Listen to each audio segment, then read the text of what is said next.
আসসালামু আলাইকুম এভরিওয়ান। তো যারা সাউথ কোরিয়া সেলফ অ্যাপ্লিকেন্ট হিসেবে অ্যাপ্লাই করতে যাচ্ছেন, আজকে তাদের জন্য আপনাদের জন্য থার্ড ভিডিও নিয়ে আসলাম।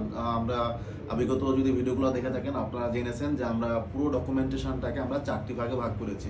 তো আজকের পার্টে আমরা আলোচনা করব থার্ড নাম্বার পার্ট নিয়ে, যেটা হচ্ছে ফ্যামিলি রিলেশনশিপ ডকুমেন্টস আপনি কীভাবে প্রিপেয়ার করবেন এবং ফ্যামিলি রিলেশনশিপ ডকুমেন্টসের মধ্যে কী কী ডকুমেন্টস পড়ে আসলে।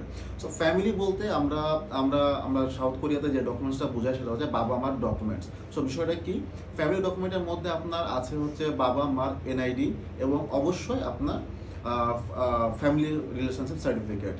সো ফ্যামিলি সার্টিফিকেটটা আপনি কীভাবে প্রিপেয়ার করবেন? সো ফ্যামিলি সার্টিফিকেটটা প্রিপেয়ার করার জন্য আপনাকে বেশি কিছু করতে হবে না। আপনি যদি সিটি কর্পোরেশনের আন্ডারে হন বা ইউনিয়ন বা পৌরসভার আন্ডারে হন, আপনি এখানে গিয়ে যদি বলেন যে আপনি দেশের বাইরে অ্যাপ্লাই করবেন, আপনার একটা ফ্যামিলি সার্টিফিকেট লাগবে, তাহলে আপনি বললেই তারা আপনাকে একটা ফ্যামিলি সার্টিফিকেট দিয়ে দিবে। বাট এখানে কিছু কারণ আছে। আপনি যদি সাউথ কোরিয়ার জন্য ফ্যামিলি সার্টিফিকেট বানাতে চান, সেক্ষেত্রে কিছু আপনাকে রিকোয়ারমেন্টস ফলো করতে হবে যাতে আপনার ফ্যামিলি সার্টিফিকেটটা অ্যাপ্লিকেট হয়। সো বিষয়গুলো কী কী? তো সাউথ কোরিয়া অ্যাপ্লাইয়ের ক্ষেত্রে আমরা যে বিষয়গুলো আমরা অবশ্যই খেয়াল রাখবো সেটা হচ্ছে ফ্যামিলি সার্টিফিকেটের ক্ষেত্রে আমরা একটা থেকে দুইটা